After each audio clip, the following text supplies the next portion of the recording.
Rukun-rukun, kewajiban-kewajiban, dan sunnah-sunnah ibadah umroh. Rukun-rukun umroh, yang pertama ihram, yang kedua sa'i antara Safa dan Marwah, yang ketiga tawaf di Baitullah. Adapun kewajiban-kewajiban umroh, ihram dari miqat. Berdasarkan sabda Rasulullah sallallahu alaihi wasallam, miqat-miqat tersebut diperuntukkan bagi penduduknya dan semua orang yang melaluinya yang hendak menunaikan haji atau umroh, menggundul atau mencukur rambut. Allah Subhanahu wa taala berfirman, "Kalian akan memasuki Masjid Al-Haram insyaallah dalam keadaan aman sambil menggundul kepala kalian atau memendekkan rambut kalian."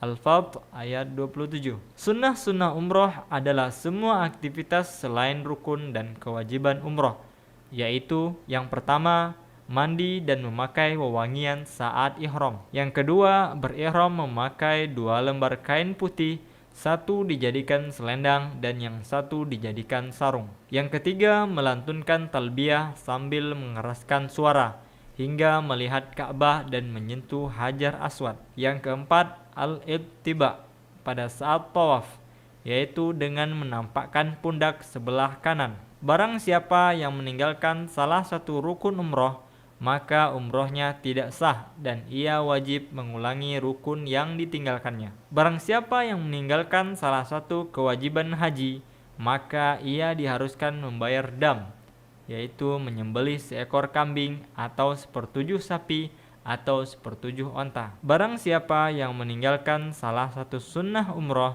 maka tidak ada denda apapun atasnya dan umrohnya sah.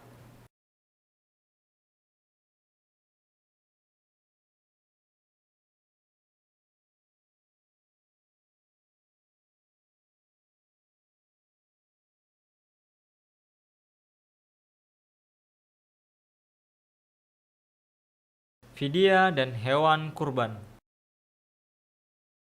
Fidyah adalah sebuah kewajiban tambahan atas orang yang melaksanakan haji akibat pelanggaran yang dilakukan, baik dalam bentuk meninggalkan kewajiban atau melakukan sesuatu yang diharamkan. Barang siapa meninggalkan salah satu kewajiban haji atau umroh, seperti orang yang tidak bermalam di Musdalifah atau tidak menggunting rambutnya atau kewajiban lainnya, maka ia diwajibkan membayar fidyah atau dam. Dam adalah denda materi sebesar 1/7 unta atau 1/7 sapi atau seekor domba atau kambing yang berumur lebih dari 6 bulan yang disembelih di kota Mekah lalu dibagikan ke penduduknya yang fakir dan miskin. Jika seseorang tidak mampu menyembelih binatang yang dimaksud, maka ia boleh menggantinya dengan puasa 10 hari, 3 hari ketika ia masih di masa haji dan ditambah 7 hari setelah ia sampai di daerah asalnya. Firman Allah Subhanahu wa taala, "Tetapi jika ia tidak menemukan binatang kurban atau tidak mampu, maka wajib ia berpuasa 3 hari dalam masa haji dan 7 hari lagi apabila kamu telah pulang kembali. Itulah 10 hari yang sempurna. Demikian itu bagi orang-orang yang keluarganya tidak menetap di sekitar Masjidil Haram. Dan bertakwalah kepada Allah dan ketahuilah bahwa Allah sangat pedih siksaannya." Al-Baqarah ayat 196. Adapun jika orang yang melakukan ibadah haji atau umroh mengerjakan larangan-larangan haji, maka fidyahnya sebagai berikut.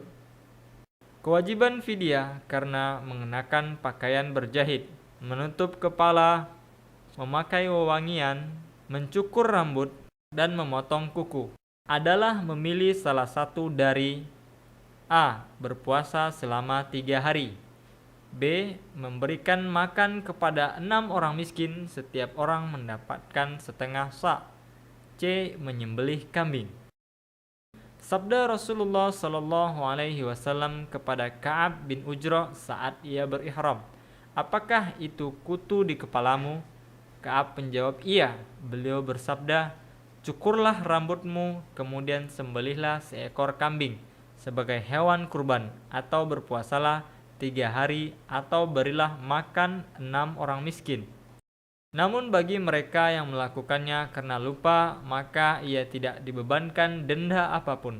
Fidyah yang disebabkan karena bercumbu dengan istri walaupun tidak sampai melakukan senggama, atau bersenggama setelah tahalul awal, fidyahnya sama dengan fidyah adha yang disebutkan dalam hadis Ka'ab. Fidyah karena bersenggama sebelum tahalul awal: menyembelih seekor unta. Jika tidak mampu, maka ia berpuasa 3 hari di masa haji dan 7 hari setelah sampai di daerah asal. Namun hajinya dianggap tidak sah, dan ia wajib menyempurnakan hajinya dengan mengulangi manasik yang tertinggal pada tahun berikutnya. Fidyah karena bersenggama saat melaksanakan umroh: menyembelih seekor kambing, dan umrohnya tidak sah, dan ia juga diwajibkan menggantinya. Fidyah akibat membunuh binatang buruan darat: jika binatang buruan tersebut ada padanannya, maka ia dapat memilih antara membayar binatang padanan tersebut atau menilai harganya dengan dirham, lalu membeli makanan yang dibagi dalam beberapa mud. Setelah itu dibagikan kepada orang miskin. Setiap orang mendapatkan 2 mud, atau ia berpuasa setiap hitungan 2 mud dinilai puasa 1 hari. Jika seseorang membunuh burung unta, maka ia wajib menggantinya dengan seekor unta karena ada kemiripan dengan unta. Atau ia menghitung harganya lalu membeli makanan seperti beras atau gandum, kemudian ia bagikan ke orang miskin, di mana setiap orang diberikan 2 mud, atau ia berpuasa setiap hitungan 2 mud diganti dengan puasa 1 hari. Demikian pula jika ia membunuh keledai, maka ia wajib menggantinya dengan sapi. Dan jika binatang yang terbunuh tidak memiliki hewan padanan seperti belalang atau burung, maka ia dapat memilih antara membeli makanan seharga hewan yang terbunuh atau berpuasa sehari setiap hitungan 2 mud. Dan disyaratkan orang yang melakukan penilaian harga adalah 2 orang yang ahli dan terpercaya. Selain fidyah, ada juga hewan kurban, adalah binatang yang disembelih di kota Mekah. Hewan kurban bagi yang berhaji tamattu dan qiran: seekor kambing, atau 1/7 unta, atau 1/7 sapi. Hewan kurban tersebut disembelih di sekitar wilayah tanah haram. Jika ia tidak mampu, maka ia berpuasa 10 hari, 3 hari di masa haji dan 7 hari setelah kembali. Kewajiban ini hanya diperuntukkan bagi mereka yang bukan penduduk Mekah dan sekitarnya, karena bagi penduduk Mekah dan sekitarnya tidak ada kewajiban kurban atau puasa. Firman Allah Subhanahu wa Ta'ala, demikian itu bagi orang-orang yang keluarganya tidak menetap di sekitar Masjidil Haram. Dan bertakwalah kepada Allah dan ketahuilah bahwa Allah sangat pedih siksaannya. Al-Baqarah ayat 196. Hewan kurban yang bersifat tatawwu', yaitu hewan kurban yang disembelih oleh orang yang berhaji ifrad atau orang yang berumrah sebagai ibadah sunnah, termasuk pula hewan yang disembelih oleh yang berhaji tamattu atau qiran selain hewan kurban yang wajib atas mereka, atau hewan yang disembelih oleh mereka yang tidak melaksanakan ibadah haji atau umroh sebagai bentuk pendekatan diri kepada Allah. Hewan kurban tersebut, baik yang disembelih oleh mereka yang berhaji tamattu atau qiran atau ifrad, boleh dikonsumsi oleh mereka, bahkan dianjurkan bagi mereka untuk memakannya, karena disebutkan dalam sebuah hadis Rasulullah SAW memerintahkan untuk menyerahkan kepadanya sebagian dari kurban untuk dimasak dan beliau makan dan minum kuahnya. Waktu penyembelihannya dimulai setelah pelaksanaan sholat Idul Adha sampai matahari terbenam di hari terakhir hari tasyrik, yaitu tanggal 13 Zulhijjah. Adapun yang ketiga, yaitu hewan kurban yang disembelih karena adanya halangan atau al-ihsar.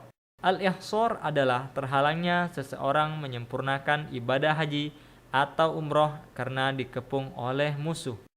Jadi, Bagi orang yang telah berihram untuk melaksanakan haji atau umroh, lalu ia dikepung oleh musuh sehingga ia tidak bisa memasuki kota Mekah, atau karena terjadi kecelakaan yang menghalanginya masuk ke Mekah, maka ia wajib menyembelih hewan kurban di tempat ia mendapatkan halangan tersebut. Lalu ia bertahalul, 1 ekor kambing, atau 1/7 unta, atau 1/7 sapi. Dibolehkan bagi orang yang berhaji tamattu atau qiron untuk mewakilkan kepada orang lain penyembelihan kurbannya, selama orang tersebut dapat dipercaya, walaupun yang lebih baik ketika orang yang berhaji tersebut menyembelih binatang kurbannya secara langsung, sebagaimana dilakukan oleh Rasulullah Shallallahu Alaihi Wasallam. Udhiyah, hewan kurban. Rasulullah Shallallahu Alaihi Wasallam telah mencontohkan kepada kita umat Islam suatu sunnah muakkadah pada hari Idul Adha yang dikenal dengan udhiyah, yaitu hewan yang disembelih pada hari-hari kurban sebagai sarana untuk mendekatkan diri kepada Allah. Berdasarkan firman Allah Subhanahu wa taala, maka salatlah karena Tuhanmu dan berkurbanlah. Al-Kautsar ayat 2. Sabda Rasulullah Sallallahu Alaihi Wasallam yang diriwayatkan oleh Anas radhiyallahu anhu, sesungguhnya Rasulullah berkurban dengan 2 ekor domba amlah berwarna putih bercampur hitam. Aqran bertanduk, beliau menyembelihnya dengan tangannya sambil menyebutkan namanya dan bertakbir. Beliau meletakkan kakinya di kedua sisi leher hewan kurbannya. Penyembelihan dapat dilakukan setelah pelaksanaan sholat Idul Adha sampai matahari terbenam pada hari terakhir hari tasyrik, yaitu tanggal 11, 12, dan 13 Zulhijjah. 1 ekor kambing untuk 1 orang, dan ia boleh meniatkan pahalanya bersama orang lain, sebagaimana yang dilakukan oleh Rasulullah Shallallahu Alaihi Wasallam ketika beliau hendak menyembelih hewan kurban. Beliau mengatakan, Bismillah, terimalah kurban ini dari Muhammad dan keluarganya serta umatnya. 1 ekor unta atau sapi untuk 7 orang, sehingga dibolehkan bagi 7 orang untuk berkumpul dan membeli 1 ekor unta atau 1 ekor sapi, lalu mereka menyembelihnya. Berdasarkan perkataan Jabir radhiyallahu anhu, maka Rasulullah menyuruh kami untuk berkumpul dan berkorban setiap 7 orang bergabung dan berkurban dengan 1 ekor unta. Sebaik-baik udhiyah adalah unta yang cukup umurnya, karena sangat bermanfaat bagi orang-orang fakir. Kemudian sapi, kambing 1/7 unta dan 1/7 sapi. Adanya cacat pada hewan kurban tidak bisa dijadikan udhiyah, seperti aura, buta sebelah termasuk buta total, arja, pincang, ajfa, kurus kering tidak memiliki daging, hewan yang sakit. Berdasarkan hadis Al-Barra Ibnu Azib bahwasanya Rasulullah Shallallahu Alaihi Wasallam bersabda, tidak dibolehkan berkurban dengan hewan yang buta atau pincang atau sakit atau hewan yang kurus kering. Binatang yang memiliki cacat yang serupa atau yang lebih termasuk hewan yang dilarang untuk dikurbankan. Ada cacat yang dapat ditolerir seperti al-basra, hewan yang tidak memiliki ekor, al-jama, hewan yang tidak memiliki tanduk, al-khishi, hewan yang dikebiri, hewan yang luka telinganya atau patah tanduk. Hewan kurban dianjurkan dibagi menjadi 3 bagian. 1/3 untuk orang yang berkurban, 1/3 untuk dihadiahkan, dan 1/3 untuk disedekahkan. Walaupun jika orang yang berkurban mensedekahkan sebagian atau seluruhnya tidak dilarang. Dengan demikian, para ulama memperingatkan dianjurkan bagi orang yang berkurban untuk memanfaatkan semua hewan kurban semaksimal mungkin dan tidak menyia-nyiakannya, seperti yang dilakukan oleh sebagian besar para jamaah haji yang membiarkan hewan kurban mereka terbuang dan tidak termanfaatkan. Bagi mereka yang berniat berkurban, maka dianjurkan untuk tidak menggunting rambutnya, tidak pula memotong kukunya setelah masuknya bulan Zulhijjah sampai ia menyembelih hewan kurbannya. Hal ini ditegaskan dalam hadis Ummu Salamah radhiyallahu anha bahwasanya Rasulullah Shallallahu alaihi wasallam bersabda, "Jika telah masuk bulan Zulhijjah dan di antara kamu ada yang berniat berkurban, maka janganlah ia memotong rambutnya dan bulu-bulu di tubuhnya. Akan tetapi bagi keluarga yang lain, maka hal itu tidak dilarang." 10 hari pertama di awal bulan Zulhijjah adalah hari yang sangat mulia, di mana pahala dilipat gandakan. Rasulullah Shallallahu alaihi wasallam bersabda, "Tidak ada hari-hari yang paling dicintai oleh Allah jika seseorang beramal soleh di dalamnya, kecuali hari-hari ini, yaitu 10 hari pertama bulan Zulhijjah." Para sahabat bertanya, "Termasuk jihad di jalan Allah, wahai Rasulullah?" Beliau menjawab, "Termasuk berjihad di jalan Allah, kecuali seseorang yang berjihad dengan jiwa dan hartanya, dan tidak ada satupun yang kembali selamat." Dianjurkan untuk bersungguh-sungguh dalam beribadah seperti zikir, tahlil, membaca Al-Quran, dan bersedekah, juga berpuasa, kecuali hari Id, dan sebaik-baik puasa pada 10 pertama bulan Zulhijjah adalah puasa hari Arafah, kecuali orang yang sedang melakukan ibadah haji. Mereka tidak dianjurkan untuk berpuasa. Berziarah dan keutamaan serta kedudukan kota Madinah. Madinah Al-Munawwarah atau yang dikenal dengan nama Thayyibah atau Toba merupakan kota tempat Nabi Muhammad SAW tinggal selama 10 tahun. Di sana Nabi Muhammad SAW membangun cikal bakal daulah Islamiyah. Dari Zaid bin Sabit radhiyallahu anhu dari Nabi SAW bersabda, "Sesungguhnya ia adalah Thayyibah yang akan membersihkan dosa sebagaimana api membersihkan kotoran pada perak." Dari Sa'ad bin Abi Waqqas radhiyallahu anhu ia berkata, Rasulullah SAW bersabda, "Kota Madinah lebih baik bagi mereka seandainya mereka mengetahui. Tidaklah seseorang meninggalkannya karena kebenciannya kepada Madinah, kecuali Allah akan mengganti penduduknya dengan yang lebih baik, dan tidaklah seseorang menetap di dalamnya, walaupun kehidupan di dalamnya sangat sulit dan penuh kesusahan, melainkan aku akan menjadi pemberi syafaat dan menjadi saksi baginya di akhirat kelak." Dari Abu Hurairah radhiyallahu anhu bahwasanya Rasulullah sallallahu alaihi wasallam bersabda, "Aku diperintahkan ke sebuah desa yang memakan desa lain. Mereka menyebutnya kota Yathrib atau Madinah. Dia akan mengusir sebagian orang sebagaimana pandai besi membersihkan kotoran besi."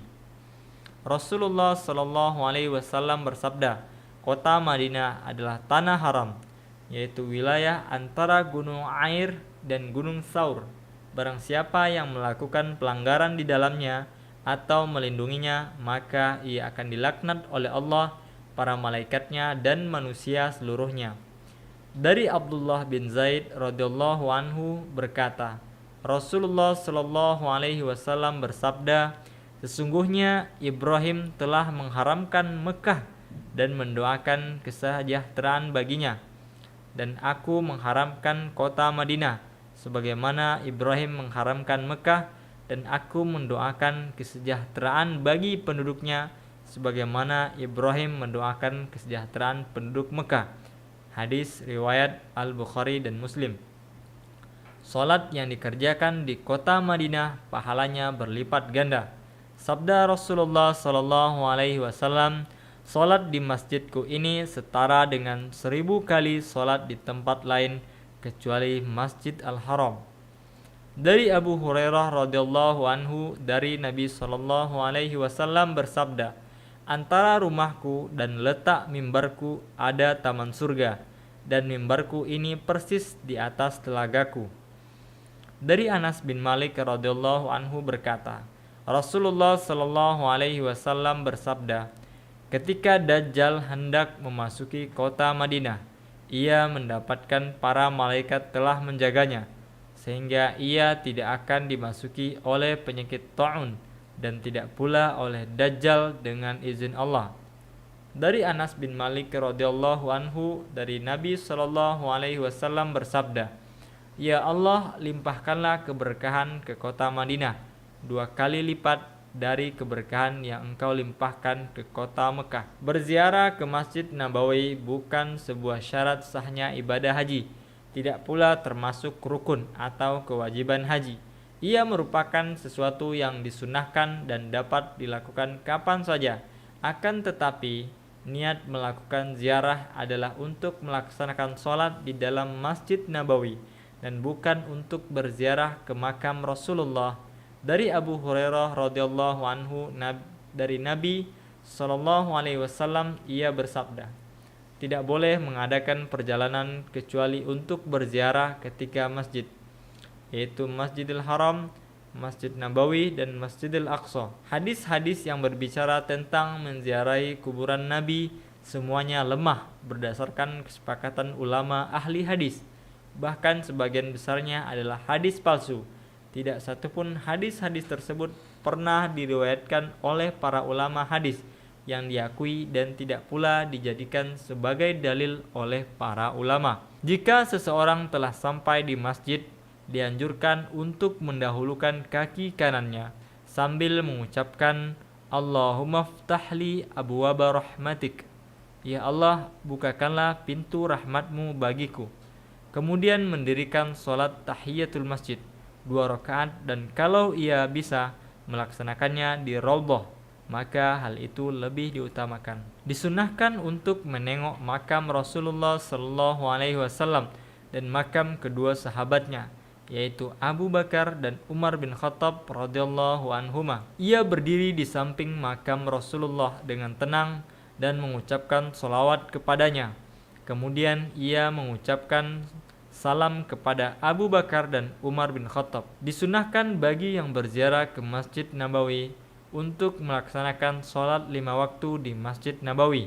Demikian pula memperbanyak zikir dan berdoa kepada Allah serta melaksanakan sholat sunnah di raudhah. Disunahkan pula bagi penziarah untuk berkunjung ke Masjid Quba lalu melaksanakan sholat di dalamnya.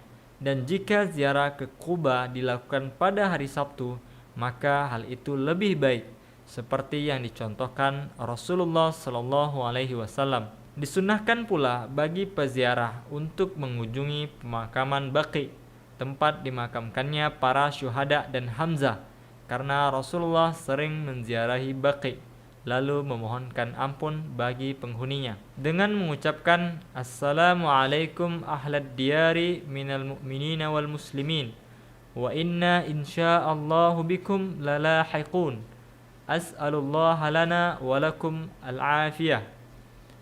Salam bagi kalian wahai penghuni kubur dari kaum mukmin dan muslimin, dan kami akan menyusul kalian insyaallah. Saya memohon keselamatan bagi kalian dan bagi kami. Tidak dibenarkan melakukan perjalanan dengan maksud berziarah ke makam atau tempat-tempat bersejarah, tidak dianjurkan dalam Islam. Namun yang dianjurkan adalah bepergian dengan tujuan untuk melaksanakan sholat di Masjid Nabawi. Dilarang menghadap ke makam saat berdoa. Juga berdoa dan meminta kepada Rasulullah Shallallahu Alaihi Wasallam agar ia memenuhi keinginan seseorang dan bukan kepada Allah, termasuk perbuatan syirik besar yang dapat mengeluarkan seseorang dari keislaman. Menyentuh dinding hujrah bilik Rasulullah Shallallahu Alaihi Wasallam dengan maksud untuk mendapat keberkahan termasuk perbuatan bid'ah dan media kesyirikan yang dilarang oleh Allah Subhanahu wa taala.